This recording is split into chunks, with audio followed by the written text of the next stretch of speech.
What is on top of the deck? What is on top of the deck? Oh, it's Lightning Helix! Oh my god! Oh my god! Welcome to Hunt the Week. Hello everyone and welcome into the show.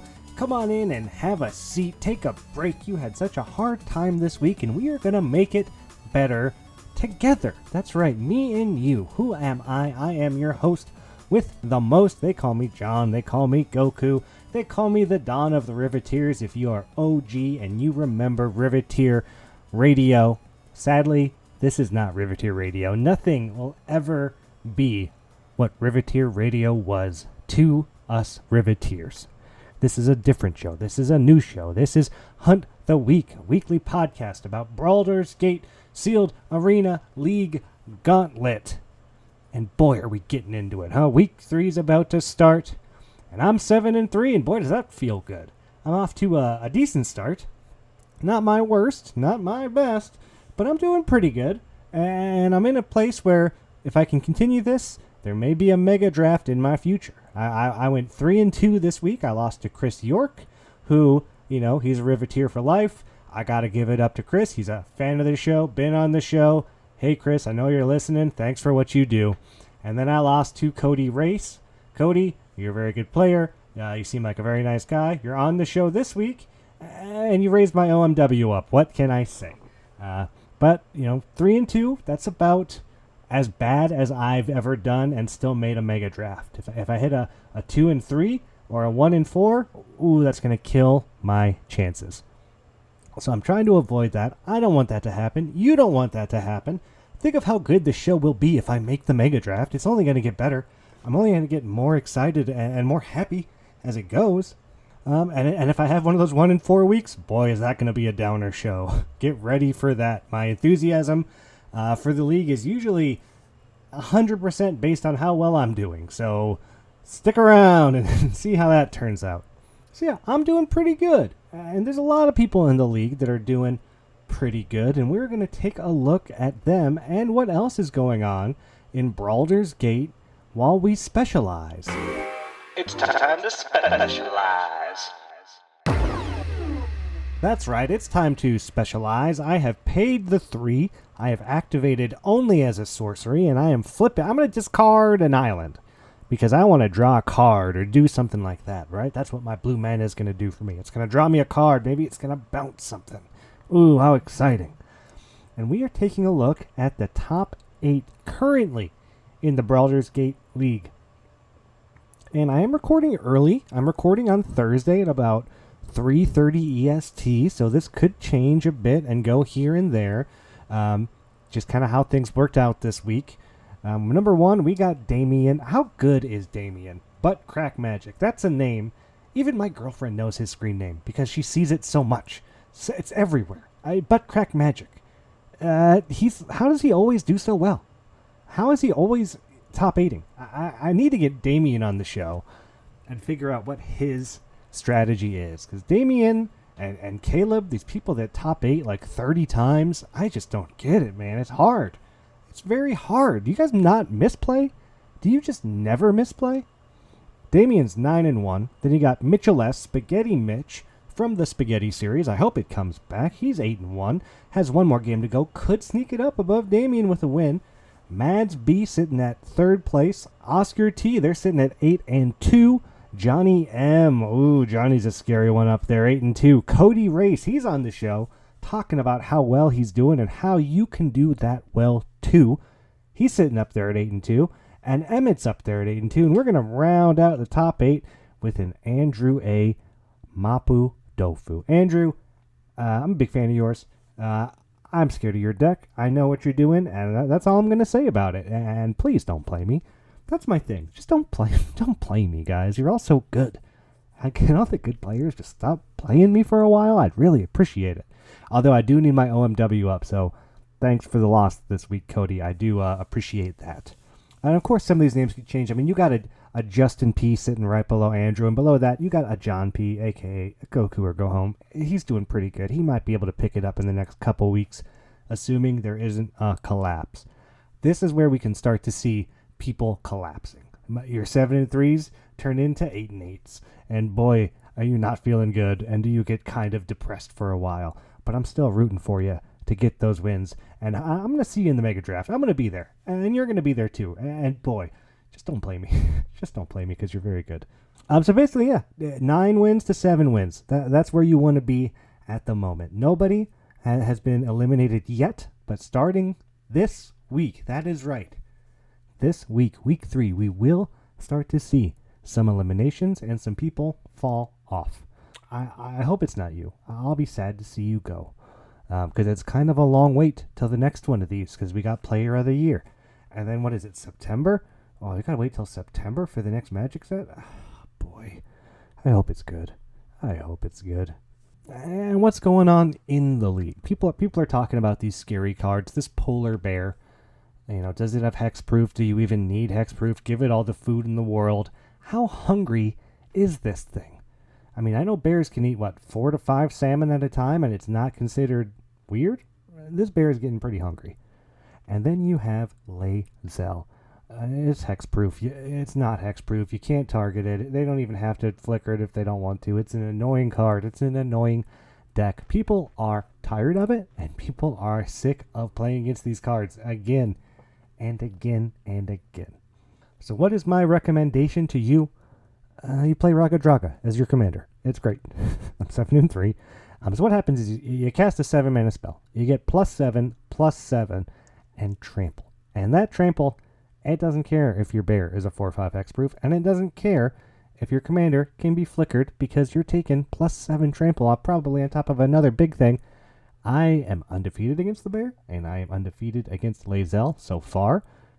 And it's because my stuff's just bigger. Just play big stuff. Everyone's playing these value games. Everyone's trying to outvalue the value decks. And who can get the most value with their flicker or their card draw. And I'll tell you what, I'm scared of these infinite combo decks. Those are the decks to be looking out for. Because those decks are not fun. You will be comboed before you even know it. And then you're looking at them like, what just happened? It's like, oh yeah, they made 101 ones, and they gave them all haste, and they gave 100 life, and now you lost. And isn't Magic fun? Isn't Magic fun? Oh boy. I actually think the combo decks are really neat and really cool, and I'm glad people are doing things that aren't just Lae'zel and Polar Bear. I'm really interested in kind of the off-meta decks, what people are doing. We are going to talk to Cody about his off-meta deck here in a little bit, so please join me as we go on an adventure. Here we go, go, go, go, on an adventure. The thingamajigger is up. Go, go, go, go. This week, I sat down with Cody Race, who is continual top 8er, seems to always perform very well. I wanted to get someone in the top 8 who was doing well in Brawldurs Gate to kind of get them on the show and get their opinions on how things are and kind of talk about what they were doing in their deck to do so well from the start. This week, that's going to be Cody. Cody, thanks for coming on the show, and let's play that interview now. All right, everybody. Well, here we are, week 3, Brawldurs Gate, and we are talking to the one, the only, you know him, Cody Race. Welcome to the show, Cody. Nice to be here. When did you start playing Magic, Cody? I started playing Magic about 10, 12 years ago, original Innistrad block. Ooh, that's a good time. Yeah, I met some friends at an event, and they invited me to a draft with them, and it was super fun, and I just kept playing with them. We got into Commander together. It was great. Yeah. You play a lot of Commanders? Limited your main format, I'm guessing?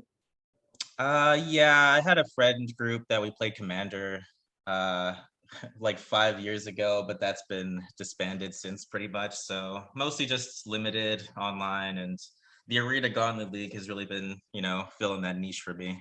It does fill that, doesn't it? I don't go to Friday Night Magic anymore. I play my stuff in the league. It's great. I don't gotta leave my house. Exactly. It's exactly just like Friday Night Magic. So it's a great feel. Yeah, a lot of great competitors, really competitive, tough games. You learn a lot, and you still can win prizes and promo packs. I love it. It's great. Yeah, it's a lot of fun, and I love the social aspect too, the community. It's a great little thing that we found here. Yeah, and it's nice because it's people all over the world, right? It's not the same group of 8 people at your store every Friday. It's 50 people, 100 people, and from all over the world that I'd never interact with. It's really unique experience, and I'm happy to share it with the rest of you out there.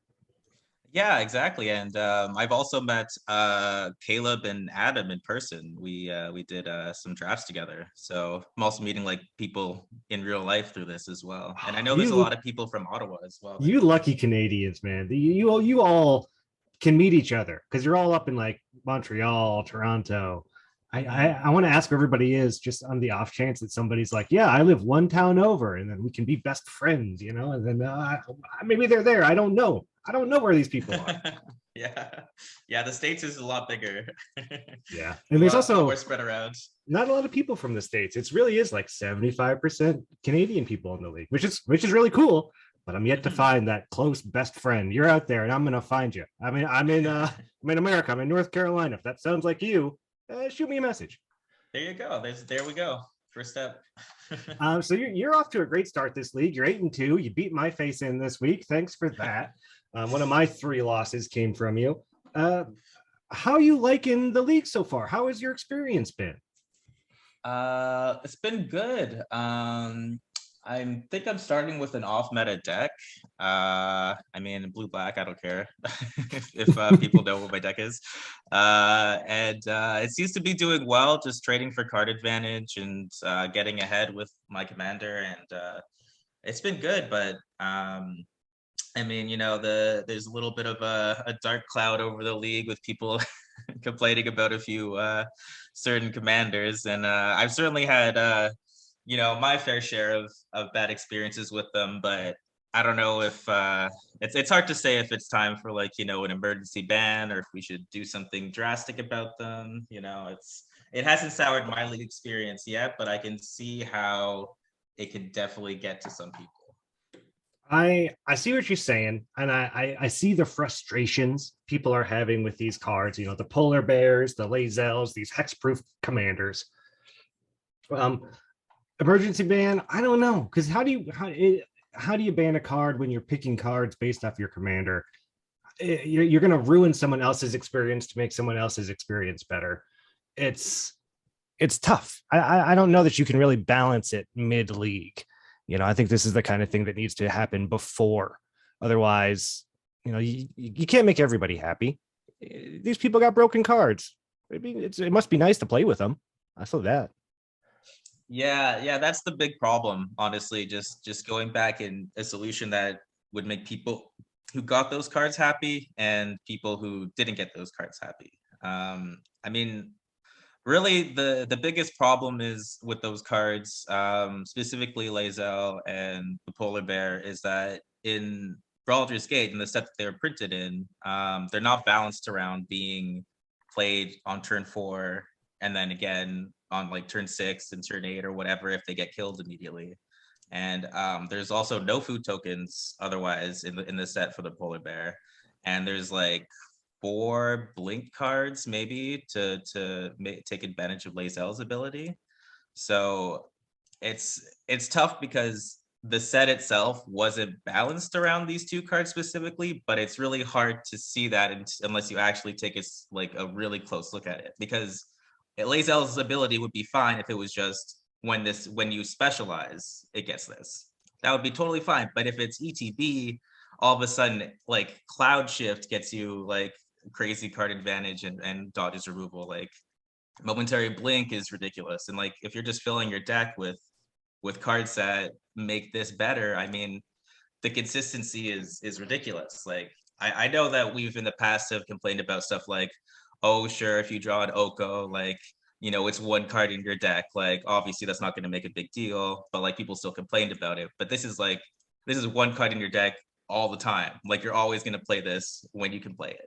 And like, I think that's like the biggest problem. And then, of course, the fact that they have their own built-in hexproof and whatever pseudo hexproof thing. It's just like, it's a bit much, and I don't know. I think we're gonna start feeling the pain with these decks a little bit later in the league, honestly. I think we will. They are taking losses though. They're not unbeatable, these decks, but they are annoying to play against. And I think as we go, yeah, and there's more food producers, and then the bear doesn't need to attack, and it will get out of hand. But it's tough to say how you're gonna, know these cards are broken beforehand, because there's so many cards in this set, and you have all the specialized cards with the 6 sides. You got to go through each side, and then try and figure out, what's broken and what's not. So I think it's very hard to pick a ban list before the league starts, because everyone was talking Clement before, and that's not so scary now when you're looking at the polar bear. Yeah, that's true. And I know in the past leagues, they've talked about banning what was it, that mascot exhibition from Yep. Strixhaven. And I think, a couple other cards, but in the end they didn't, and it turned out fine. And I mean, I think maybe just one person from Strixhaven ended up top 8ing with that card anyway. So I No, guess it was we'll 2. see how it all shakes out at the end. But It was they had 2. Yeah, well, Zeke had 2 and I had 1, and we both top 8. Okay. I don't think anyone else had 1. But it is a groan every time the game starts and I see the polar bear or Lae'zel. I'm like, oh, another one of these. This again. Yeah. I know. Yeah. I mean, again, it just feels like a lot of people are playing catch up. So, well, we'll have to see how it shakes out. But I mean, it's hard because there's not really cards that counter these too much. I mean, other than pure counter spells, but then they can just be recast. I mean, that's feels bad, right? problem. You got to hold up a counter on the early turns to do it, and then you delayed them 2 turns, right? Like, and you're down a card. Yeah, I mean, there's been talk, I don't know, maybe of legalizing some silver bullets or making some silver bullets available league-wide that might, that people could choose to pick up against these cards, but I don't know how that could be implemented. It's really tough to start messing with the league once everything's already kind of gone in motion, because then you're affecting like past matches and like past like packs that people have chosen. Yeah, it's really tough. I mean, you'd have to do like a whole like it's almost impossible to do something that's going to make everybody happy. So I think we just have to deal with it this league. That's it. I've been lucky enough to open a broken card in a league. So the people that are lucky enough to open it this league, have fun, enjoy it. Everyone gets their chance of opening up their Oko or their mascot exhibition theoretically over time, right? Although in this league, you got it every game in the command zone, a little more broken. Yeah, it's a little more impactful than just one in the 100 card or 60 cards or whatever. So let's talk about how we're adding cards to these decks. I noticed you were taking packs, Cody.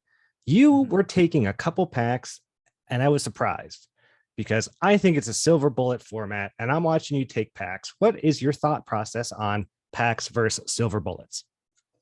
Well, the first thing I was thinking of packs was with silver bullets, you're kind of revealing what your deck is and your archetype. So with packs, I kind of felt like maybe people wouldn't know what I was playing as much. But I just came on your podcast and said I'm playing packs. That's not helpful anymore. Yeah, I think packs have a better chance to spike rares, like better, really, really good cards. I think you're usually going to get a couple playables anyway, and I think it's just more fun to just gamble for something, honestly. And if you get something really good, like I like Vow. I mean, Vow has a lot of bombs. Like if you get Black White Edgar from Vow, it's just a fun build around. And I got an SNC and I got Evelyn, but there was a mistake with the pack bot. I don't know what happened. But if I got that, I mean, my league would have been incredible. Like, because just building around that is what I wanted to do. Like building around something that's a little bit more unique or more fun than just blue black, like drawing extra cards, control. But I think that's what I like about Commander as well. So, and that's what I like about Limited. So to me, packs was the obvious choice. But if you're like more constructed like formats and like you're more competitive, I get it. Bullets make more sense, but it's just more fun for me for packs. Like, what can I say? I think packs early is the way to go, because I've been taking bullets and I'm 3 bullets in, and I'm starting to see the end of the line, a few bullets down the line. I'm like, man, I should have cracked a couple packs just in case in the beginning.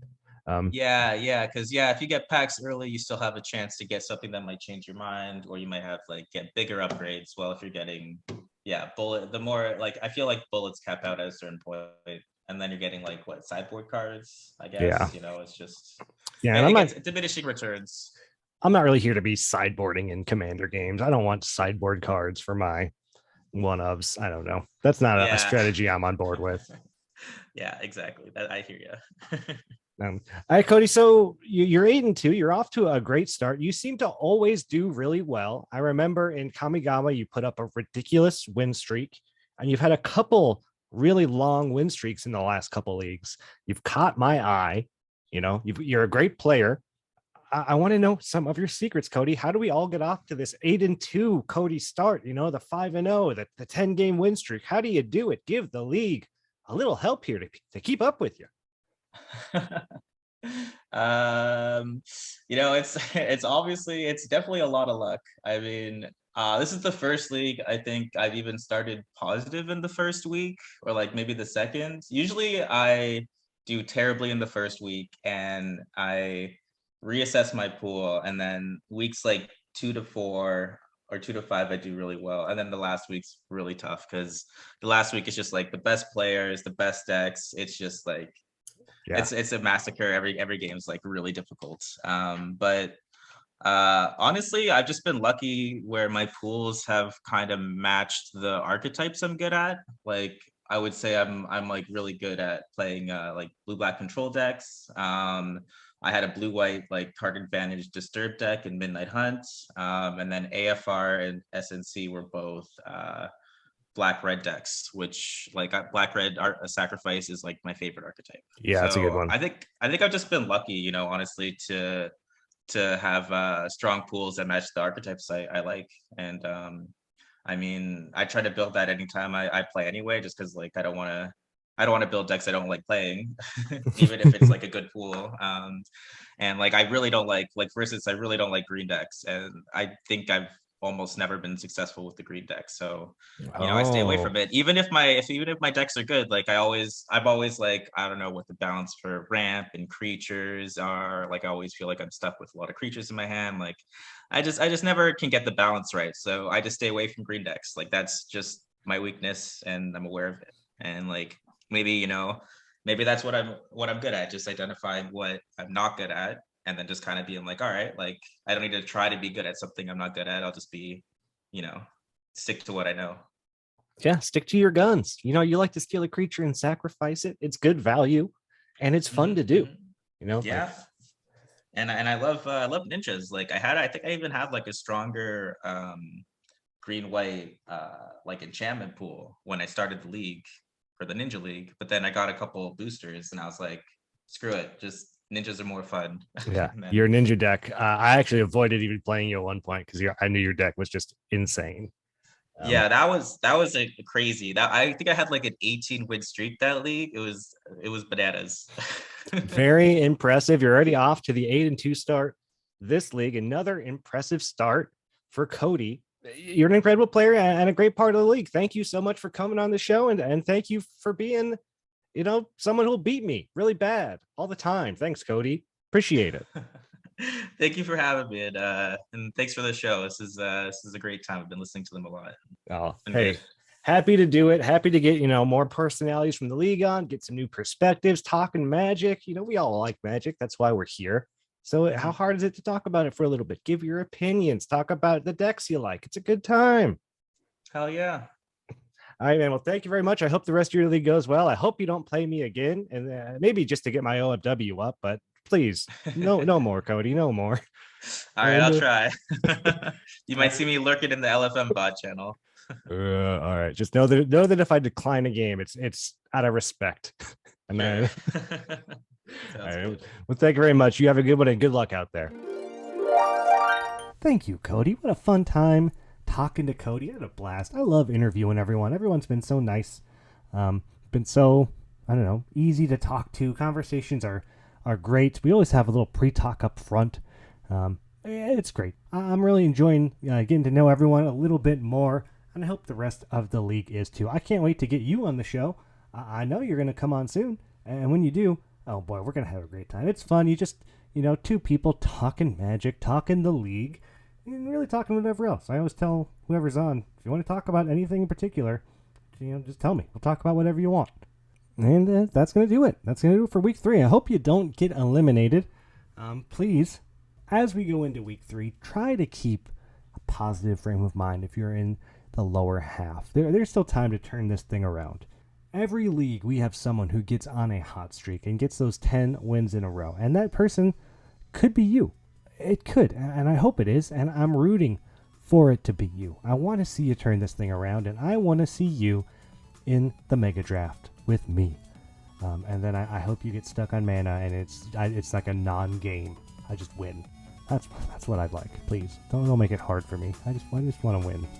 Until then, until I get that win, until we and you have a sweet Mega Draft, I hope you get to keep a good 7, and that shuffler is in your favor. Until then, I will talk to you next week. Bye, everybody.